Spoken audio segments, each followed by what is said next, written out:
What's up guys, my name is Brian. Today we're going to learn how to build a web page. As you can see, I'm typing in this window. Don't worry if you don't understand what I'm typing, I'll explain it as I go. That is the basic structure of a web page. You're turning HTML on and turning it off.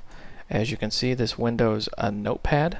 It's a plain text editor you have on any Windows machine. Now, to actually show content in the web page, you have to make what's called a body tag. This is the body of the web page. Now you might have noticed that each tag I enter has a corresponding one with a slash in front of it. This is called a start tag. This is called an end tag. Anything between these tags is the content.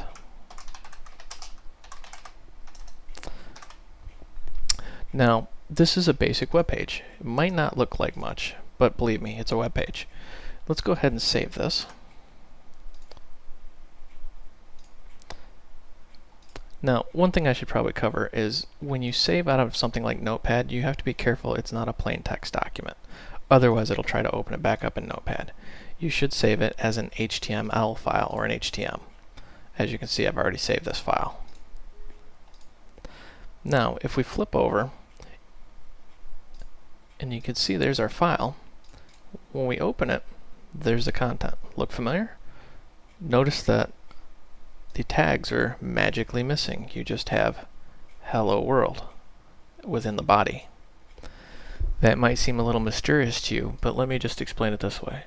The web browser will process these tags and not display them, but these tags will define how things are rendered on the screen.